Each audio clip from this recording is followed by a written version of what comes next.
इस शक्ति के साथ अत्यधिक ठंड की भूमि में घुसना वाकई काबिले तारीफ है। सोचा न था वह सच में वहाँ गया। जिंदा क्यों है? उसी वक्त उसने दानव सम्राट से 60 गांठ की थी। देखो वो गिरा।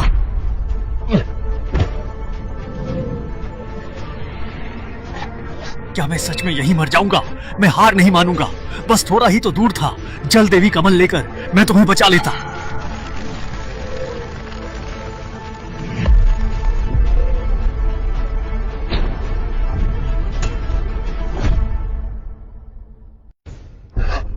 ये डॉट मारा। उस वक्त मर जाता तो अब कौन होता? शरीर छीना। शरीर छीन लिया, इसलिए यह अब तक जिंदा है और दानव सम्राट संग हमारे त्यांदाव संप्रदाय का खजाना चुराने की कोशिश की। मैं देखूंगी तुम कौन हो। मैं सचमुच जानना चाहती हूँ कि तुम्हारे मुख से वर्णित वो वरिष्ठ शिष्या आखिर कैसी है, जिसके लिए तुम अपनी जान की परवाह न करते हुए भी इस जल देवी कमल को लेने आए हो। यह जगह बर्फ से बनी है और यहाँ सिर्फ वही पहुँच सकता है जिसका इरादा पक्का हो। तुम्हारा यहाँ तक पहुँचना हमारी किस्मत का ही खेल है।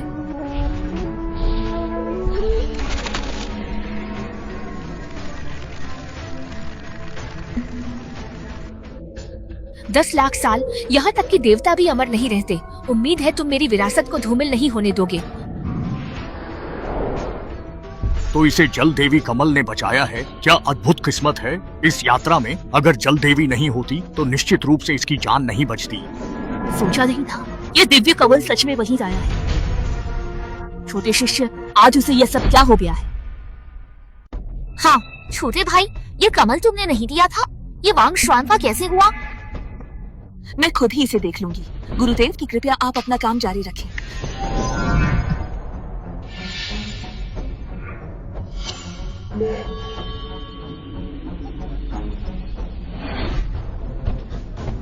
अरे भाई वांग, तुम्हें क्या हुआ? मैं बड़ी बहन हेतु जल देवी कमल ढूंढ रहा था। जल देवी कमल मिल गया? छोटे भाई से पहुंचाने को कहा। भाई, क्या मैं इसे स्वयं पहुंचा दूं? और आपका क्या होगा? मेरी नसें कट गई हैं। मैं ज्यादा देर नहीं रहूंगा। मैं नहीं चाहता कि वे अपराध बोध या दुख महसूस करें, इसलिए छोटे भाई से मदद मांग रहा हूं। आप बिल्कुल चिंता मत करो, मैं यहाँ हूँ बड़े भाई।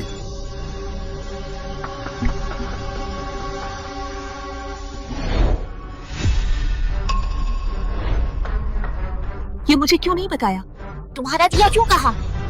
मुझे लगा था कि गुरु भाई मरने वाले हैं। मैं उनकी इच्छा मानकर तुम्हें पछतावे से बचाना चाहता था। किसे पता था कि वे फिर जी उठेंगे। तो फिर बाद में इसके बारे में क्यों नहीं बताया? बड़ी बहन, मुझे याद है कि छोटे भाई ने उस कमल को पहुंचाने के लिए अपनी पूरी देह को ठंड से जमा लिया था। उसे भी नहीं पता था कि बड़ा भाई जीवित है। हाँ बड़ी बहन, उन्होंने ही मुझे यह बताने से मना किया था। बाद में जब वह जीवित हो गए, मुझे समझ नहीं आया कि कैसे समझाऊं, और समय के साथ मैं यह बात भूल गया। छोटे भाई, बड़ी बहन तुम्हारी एक जान की कर्जदार है। गुरुदेव, बहन, क्या हम आज आगे न देखें? मेरी और भाई की जो हालत है, हम ज्यादा देर टिक नहीं पाएंगे। गुरु, छोटे भाई ने जो भी किया हो, उसने मेरी जान बचाई है। कृपा करके उसे माफ करें। मैं उसकी गलतियां भुगतने को तैयार हूँ। तुम्हारी खातिर आज के लिए बस। रुको, तुम्हें मेरी मदद का दिखावा करने या दोषी महसूस करने की जरूरत नहीं। तुमने उस साल मेरी जान बचाई थी, अब हिसाब चुकता हो गया है। छोटे भाई, मुझे छोटा भाई मत कहो। मैं अब तुम्हारा छोटा भाई नहीं हूँ। उसने मुझे पंथ से बहिष्कृत कर दिया है। अब मैं तुम्हारे साथ इस तरह के संबोधन का भार नहीं उठा सकता। सू, आप देखना चाहती थी कि मैंने सबसे कितना गलत किया, तो जारी रखिए। सीधी बात नहीं मानोगे।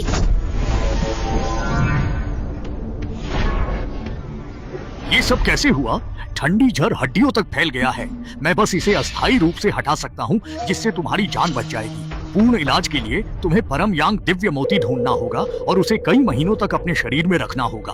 परम यांग दिव्य मोती परम यांग भूमि में 100 वर्ष में एक बार प्रकट होता है। उसे प्राप्त करना कठिन होगा।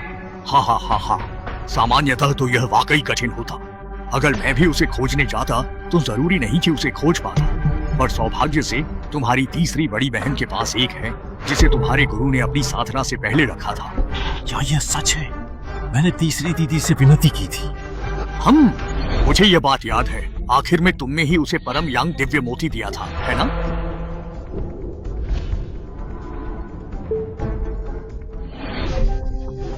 तुम्हें किसने भेजा? यह परम यांग दिव्य मोती गुरु ने मुझे दिया था। अपनी ठंड के लिए कोई भी दवा ढूंढकर इलाज कर लो। मुझे लगा था कि तुमने उसे परम यांग दिव्य मोती दे दिया था जिससे उसका जहर ठीक हो गया, पर मैंने सोचा नहीं था। तुमने उसे परम यांग दिव्य मोती क्यों नहीं दिया? तुम्हारे तो किसी काम का नहीं है।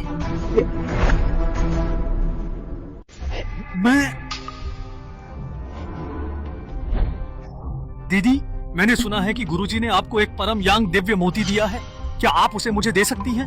मैं अपनी सबसे बड़ी दीदी के लिए जल देवी कमल लाने गया था और उस वजह से अत्यधिक ठंड से लगभग जम सा गया हूँ। शुक्रिया दीदी।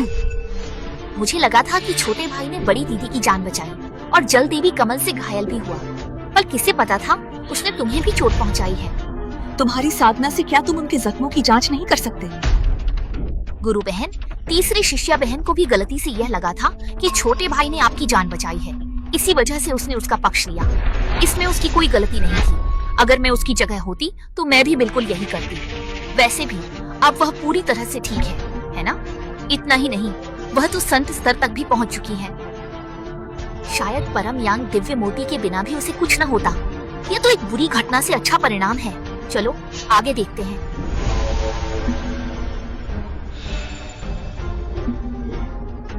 शस्त्र शोधन घाटी, वह यहाँ क्या कर रहा है? क्या वह कोई पी की आग से ठंडे झर को हटाना चाहता है?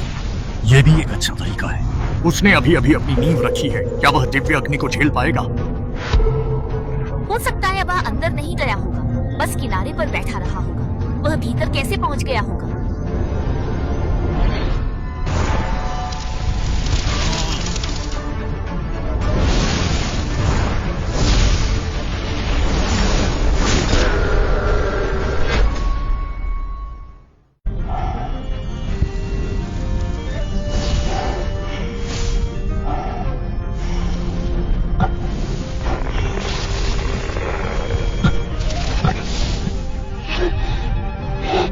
अग्निसागर में शरीर दबाना, वह कितनी देर से टिका हुआ है?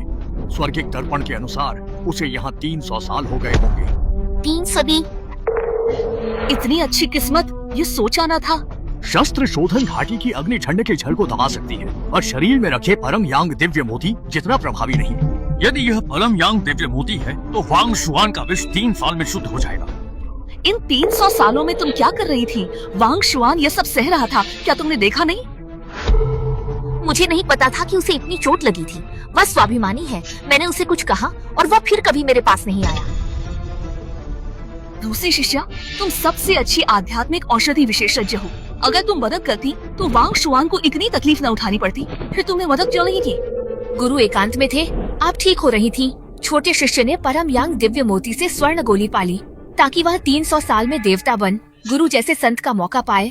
मैं इतने सालों से उसके लिए औषधि बना रही थी। हाँ, वह छोटा शिष्य ही है।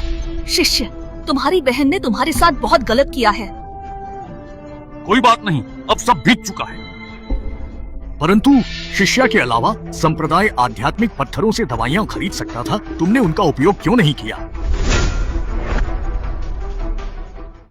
तुम अग्निविष दबाने हेतु आध्यात्मिक पत्थरों से औषधि खरीद सकते थे। आध्यात्मिक पत्थर? तुमने मुझे पत्थर दिए थे क्या? नहीं दिए? अगर हमने नहीं भी दिए तो संप्रदाय को तो नियम से हर महीने आध्यात्मिक पत्थर देने चाहिए। हाँ, वांग शुआन, तुम्हारे आध्यात्मिक पत्थर कहाँ? आखिर क्या बात है? मेरे घायल होने के बाद मैंने सारे अंदरूनी मामले तीसरी बहन को सौंप दिए थे। तीसरी बहन, वांग जुआन के आध्यात्मिक पत्थर कहाँ हैं? मुझे देखने दो, तुमने क्या गुल खिलाए हैं?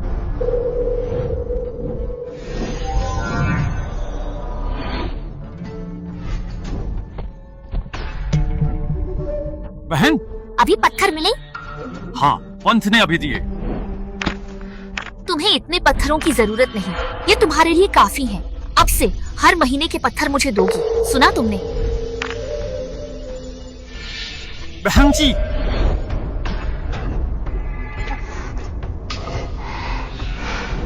तो हद है। उसकी ऐसी हालत में